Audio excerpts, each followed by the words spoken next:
नमस्कार। Smart study with प्रकाश के YouTube channel पे आपका हार्दिक स्वागत और अभिनंदन। प्राचीन भारत के इतिहास से संबंधित जो महत्वपूर्ण प्रश्नों की सीरीज चल रही है उसमें हम संगम युग से संबंधित महत्वपूर्ण प्रश्न कर रहे हैं, जिसमें आज हम संगम युग से संबंधित पार्ट 3 लेके आए हैं। जिसमें फर्स्ट प्रश्न है, प्राचीन पतन फुहार किसके तट पर स्थित था। इसमें ऑप्शन ए है ताम्रपर्णी, बी कावेरी, सी पेरियार, डी है वेगई। तो कौन सी नदी के तट के ऊपर था? तो इसके अंदर बी ऑप्शन कावेरी सही हो जाएगा। कावेरी नदी के तट पर स्थित था ये। और जो फुहार पतन की स्थापना संगमकालीन चोल शासक अरिकाल ने की थी और ये कावेरी नदी के तट पर स्थित पूर्वी तट का बंदरगाह था। और फुहार बंदरगाह इतना सुविधाजनक था कि विदेशों से माल लेकर आने वाले बड़े जहाज पाल उतारे बिना ही तट पर आ जाते थे। इस प्रकार से जो क्वेश्चन नंबर 1 है उसका बी ऑप्शन कावेरी सही हो जाएगा। चलिए बढ़ते हैं नेक्स्ट क्वेश्चन। क्वेश्चन नंबर 2 इसके अंतर्गत है, निम्न में से कौन श्रीलंका का संगम कवि था। इसके अंदर ऑप्शन ए दिया हुआ है, इसके अंदर गजबाऊ, डी में है टू पुदन देवनार, और सी का है इलपोदियार, और डी के अंदर है तेरदरन। तो इसके अंतर्गत देखा जाए निम्न में से कि श्रीलंका का जो संगम कवि था उसके अंतर्गत जो सी ऑप्शन है इलम्बोदियार, ये सही हो जाएगा, क्योंकि सुदूर दक्षिण के संगम युग की जानकारी के प्रमुख स्रोत संगम साहित्य हैं।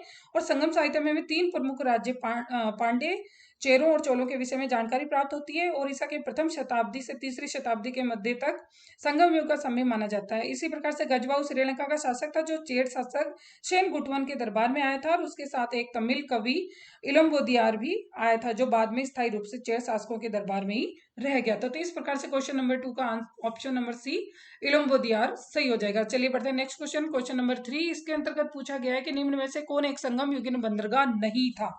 तो इसके अंतर्गत जो ए ऑप्शन दिया गया है उसके अंदर है अरिकामेडू, बी के अंदर तगर, सी में उरियर, और डी के अंदर है कोरके। तो इसके अंतर्गत जो संगम युगीन बंदरगाह नहीं था इसके अंतर्गत जा जाएगा तगर, ऑप्शन सही हो जाएगा। तगर संगम युगीन बंदरगाह नहीं माना जाता, क्योंकि पेरीप्लस ऑफ द अरेथियन सी में संगम युगीन 24 बंदरगाहों को उल्लेख मिलता है, जो कि सिंधु के मुहाने से लेकर कन्याकुमारी तक विस्तृत थे। इसके अंतर्गत अरिकामेडू, कोरके, नेलसिंडा, फुहार, मुजरिस आदि प्रमुख थे, जिनमें तगर संगम युगीन बंदरगाह नहीं था। और इसके अंतर्गत तो यही पूछा है कि कौन सा नहीं था, तो तगर जो बी ऑप्शन है वो इसके अंदर सही हो जाएगा। बढ़ते हैं नेक्स्ट क्वेश्चन। क्वेश्चन नंबर 4 इसके अंतर्गत है, संगम काल में वर्णित कणगी। कणगी क्या है? तो कणगी इसके अंतर्गत ए ऑप्शन है एक पक्षीय प्रेम था, बी के अंदर अनुचित प्रेम था, सी में तमिल महाकाव्य की नायिका थी, डी के अंदर व्यापारियों का समूह था। तो इसके अंतर्गत जो सी ऑप्शन है तमिल महाकाव्य की नायिका थी ये कणगी। तो जो शीलपादी कारम संगम कालीन जो प्रथम महाकाव्य था, जिसका शाब्दिक भी अर्थ नूपुर की कहानी माना गया, जो कि हमने पहले क्वेश्चन में भी देखा है। इस महाकाव्य की रचना इलिंगो आदिगल ने की थी, जो चेर शासक शेन गुटवन का भाई था। और शीलपदी कारम में कोवलन और कणगी की दुर्भाग्यपूर्ण कहानी का वर्णन मिलता है। और कावेरी पत्तनम के प्रसिद्ध व्यापारी के पुत्र कोवलन एक व्यापारी की पुत्री से विवाह करता है, लेकिन कालांतर में उसकी मुलाकात माधवी नामक एक नर्तकी से होती है, और कालांतर में वह अपनी पत्नी कणगी के पास वापस आता है, तो उसके पास में केवल सुहाग का नूपुर ही शेष बचता है। इस ग्रंथ को तमिल साहित्य में इलियड कहा जाता है। तो इस प्रकार से जो संगम कालीन में जो कणगी है, कणगी तमिल महाकाव्य की नायिका को माना गया है। इस प्रकार से क्वेश्चन 4 का ऑप्शन सी क्वेश्चन सही हो जाएगा। चलिए बढ़ते हैं नेक्स्ट 5 नंबर क्वेश्चन पे। इसके अंदर कावेरी पत्तनम किसका मुख्य बंदरगाह था? तो ऑप्शन है चेरों का, बी है चोलों का, सी है शकों का, डी है पल्लवों का। तो जो कावेरी पत्तनम जो बंदरगाह है वो चोलों का बंदरगाह था, ऑप्शन बी सही हो जाएगा। इसके सीलपति कारक में वर्णित कावेरी पत्तनम का संबंध चोलों से और संगमकालीन चोलों की राजधानी थी, और इसकी स्थापना चोल शासक करिकाल ने कावेरी नदी के तट पर की थी, और इसका एक अन्य नाम फुहार भी था। ये चोलों का एक जो प्रसिद्ध और प्रमुख बंदरगाह माना जाता है। इसी प्रकार से जो कावेरी पत्तनम है इसका मुख्य बंदरगाह हो जाएगा, ये किसका था? चोलों का। तो इसके अंदर ऑप्शन बी सही हो जाएगा। चलिए बढ़ते हैं नेक्स्ट है 6 क्वेश्चन। ईसा की प्रारंभिक शताब्दियों में दक्षिण भारत तथा रोम के बीच में घनिष्ठ व्यापारिक संबंध की सूचना किस स्थल की खुदाई से प्राप्त होती है? इसमें ऑप्शन है मदुरै से, बी में अरिकामेडू, सी में नागार्जुन कोंडा, और डी के अंदर है हॉलीवेट। तो इसके अंतर्गत देखा जाए तो जो अरिकामेडू है वहां से हमें ईसा की प्रारंभिक शताब्दियों में दक्षिण भारत तथा रोम के बीच में जो घनिष्ठ व्यापार थे उनकी सूचना हमें इस स्थल की खुदाई से प्राप्त होती है। इसमें अरिकामेडू इसमें सही हो जाएगा। और अरिकामेडू पांडिचेरी से 3 किलोमीटर दूर, मतलब दक्षिण में उष्ण कटिबंधीय जो कोरोमंडल तट पर स्थित है, और पेरिप्लस ऑफ द अरेथियन सी इसे इसे जो पेडो कहा गया इसके अंतर्गत। और 1945 ईस्वी में सर मार्टिन व्हीलर ने यह उत्खनन करवाया था, और जिससे उपलब्ध साक्ष्य से ज्ञात हुआ कि ईसा की प्रारंभिक शताब्दी में दक्षिण भारत तथा रोम के बीच घनिष्ठ व्यापारिक संबंध थे। और यहाँ से न केवल भारतीय माल मणियां मोती, मलमल, सुगंधित पदार्थ, इत्र, मसाले, रेशम लादा जाता था, अपितु रोमवासियों को रुचि एवं नमूनों के अनुसार भी माल निर्माण कर और रोम को भेजा जाता था। इस प्रकार से जो घनिष्ठ व्यापारिक संबंध की जो सूचना है हमें अरिकामेडू से मिलती है। तो क्वेश्चन नंबर 6 का बी ऑप्शन अरिकामेडू सही हो जाएगा। चलिए बढ़ते हैं नेक्स्ट क्वेश्चन की तरफ। क्वेश्चन नंबर 7, तोंडी एक समुद्र पतन था। तो तोंडी जो समुद्र पतन था वो किसका माना गया है? तो इसके अंदर ऑप्शन ए दिया गया है इसके अंतर्गत चेरों का, बी मैचोलों का, सी पांड्यों का, डी महारठियों का। तो इसके अंतर्गत चेरों का सही हो जाएगा, ऑप्शन ए सही हो जाएगा, क्योंकि तोंडिया एक समुद्र पतन था और जो कि चेरों का प्रमुख पतन माना गया है। और इसी प्रकार से पश्चिम तट के बंदरगाहों में तोंडी, नोरा, मुजरिस और प्रमुख जो बंदरगाह प्रमुख थे ये चेर राज्य तथा के प्रमुख बंदरगाह थे और इन्हें तोंडी की पहचान आधुनिक पैनानी से की गई है। तोंडी प्राचीन चेर राज्य की 2 राजधानियों में से एक था और दूसरी राजधानी बंजी थी। बंजी को माना गया दूसरी राजधानी। इस प्रकार से क्वेश्चन नंबर 7 का ए ऑप्शन चेरों का सही हो जाएगा। चलिए बढ़ते हैं नेक्स्ट पे। नेक्स्ट 8, अगस्टस कालीन रोम के सिक्के कहाँ से प्राप्त हुए हैं? इसमें ए ऑप्शन है अरिकामेडू, बी है कोयम्बटूर, सी में महाबलीपुरम और डी के अंदर है तक्षशिला।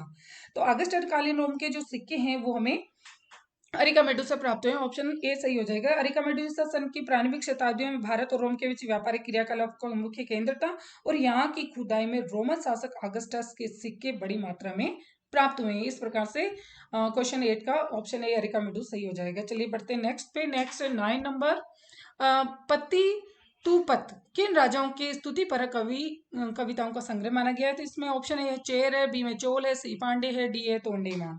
तो इसके अंतर्गत जो पति पत्तू पत्त किन राजाओं की स्तुति है? तो इसके अंतर्गत जो है चेर राजाओं की स्तुति का माना गया है। इसके अंतर्गत ऑप्शन ए सही होएगा।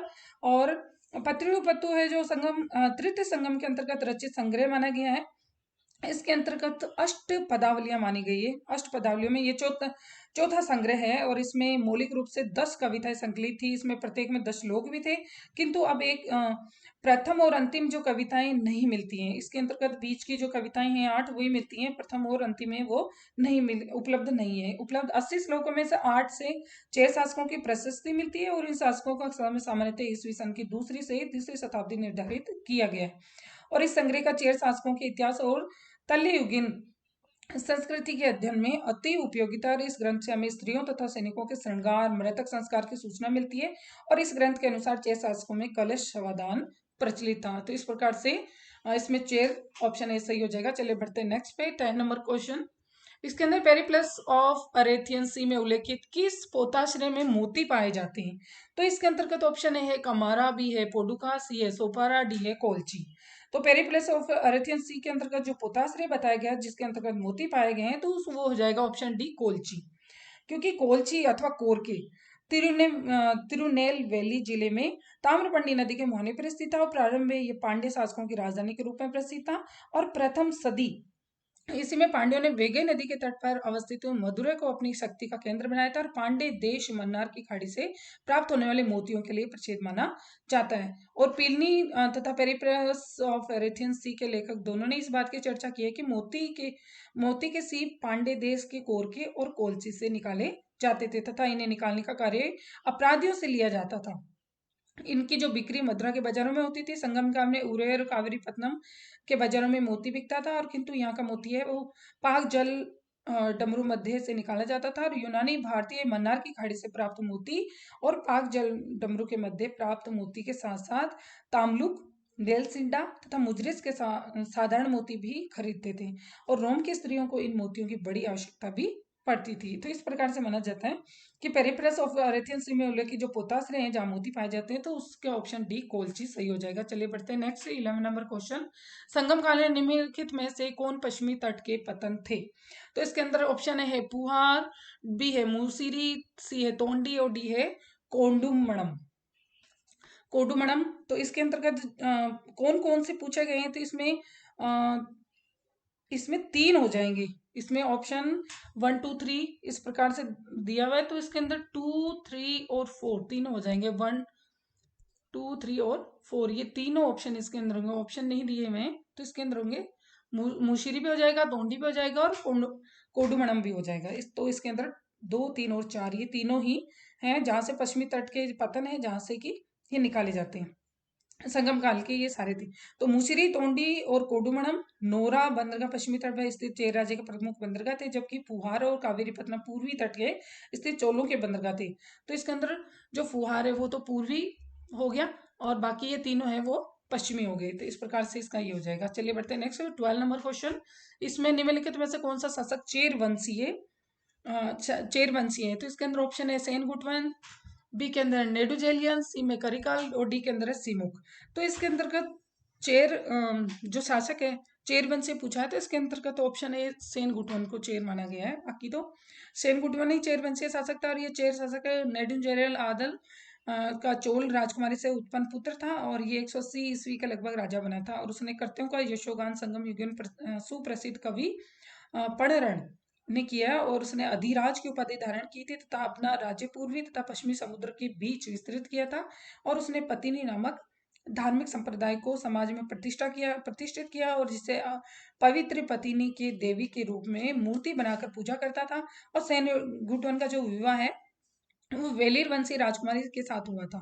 जो नेडुल जेलियन है वो तो पांड्य वंश का प्रथम महत्वपूर्ण शासक और शक्तिशाली राजा माना गया है, जो कि मधुरै कांची में इस शासक के शासन में सुख समृद्धि की प्रशंसा की गई है। जबकि करिकाल है वो संगमकालीन प्रसिद्ध चोल शासक था। इसने अनुमानित दूसरी शताब्दी के उत्तरार्ध में शासन किया था और इसे पुहार नामक नगर की स्थापना, कावेरी की बाढ़ से बचने के लिए बांध का निर्माण, कांची विजय और तोंडे मंडल आदि किसानों की बस्ती बसाए जाने का श्रेय भी करिकाल को प्राप्त है। जबकि सिमुक पुराण में सिमुक को सातवां वंशीय शासक कहा गया और इसकी राजधानी पैठन और प्रतिष्ठान को माना गया। इस प्रकार से चारों का हमने वर्णन किया है। चलिए बढ़ते हैं नेक्स्ट क्वेश्चन, क्वेश्चन नंबर 13।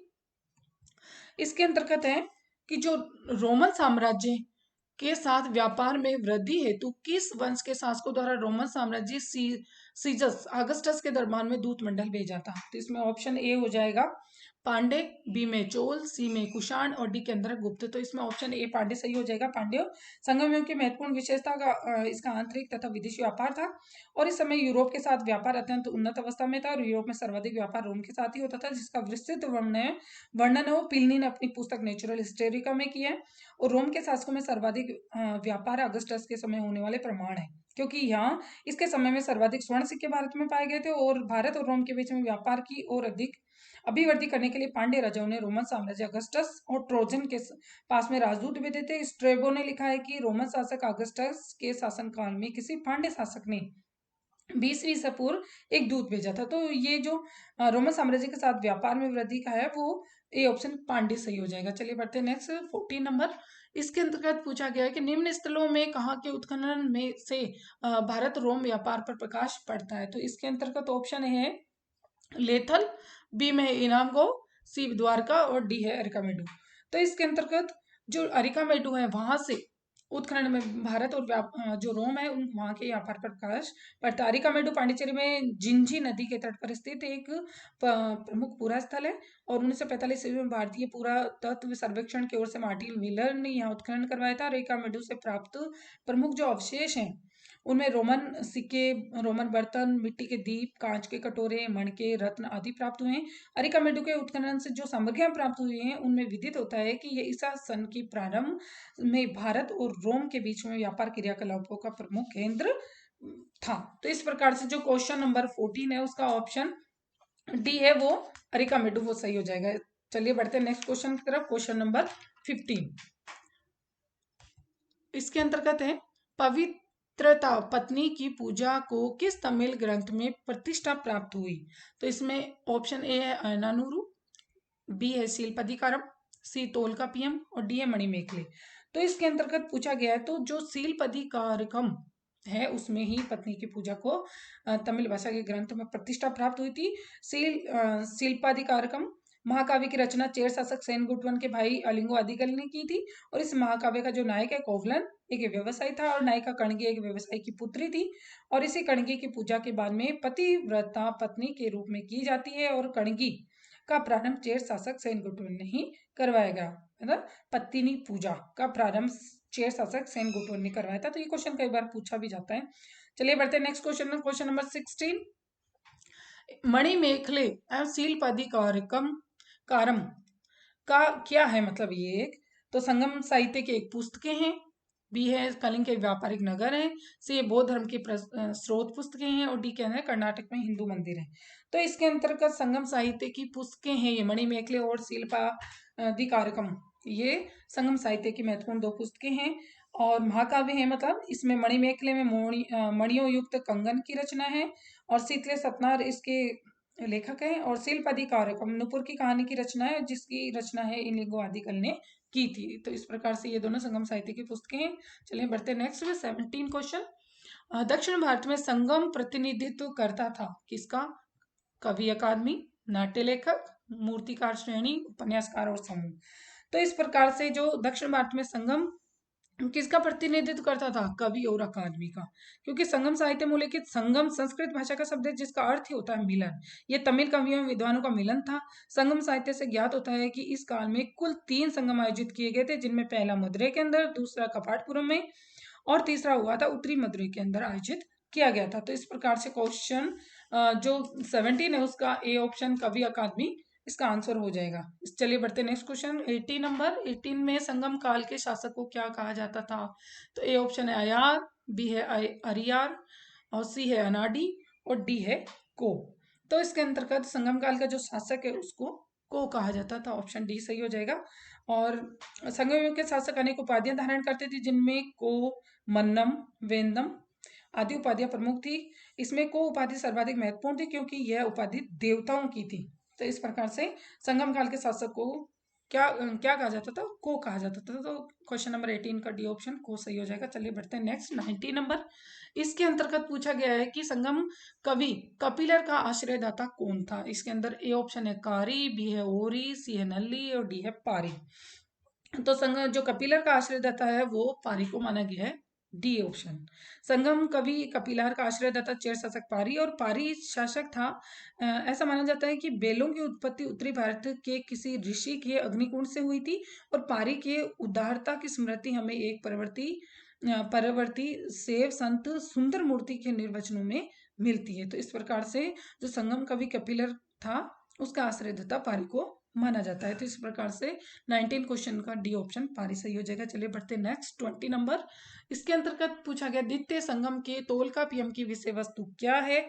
पहले भी हम पढ़ चुके हैं। ऑप्शन है इतिहास, बी है भूगोल, सी है ज्योतिष, डी है व्याकरण। तो इसके अंतर्गत डी ऑप्शन व्याकरण सही हो जाएगा, क्योंकि तोलकापियम द्वितीय संगम साहित्य का एकमात्र अवशिष्ट ही नहीं बल्कि अद्यतन उपलब्ध प्राचीन तमिल साहित्य का प्राचीनतम ग्रंथ है, और ये तमिल भाषा के प्राचीनतम व्याकरण ग्रंथ है। इसके पढ़नेकर्ता तोलकापियर ऋषि अगस्त्य के 12 योग्य शिष्यों में से थे, और इस ग्रंथ की रचना सूत्र शैली में की गई है, जो कि हम पहले भी पढ़ चुके हैं। इस ग्रंथ का जो प्रकाशन है साउथ एशिया से सिद्धांत पब्लिशिंग सोसाइटी तिरुनेलवेली के द्वारा किया गया, और व्याकरण के साथ साथ में ये काव्य शास्त्र का भी एक उच्च कोटि का ग्रंथ है, और ये प्रबंध 3 खंडों में विभाजित है।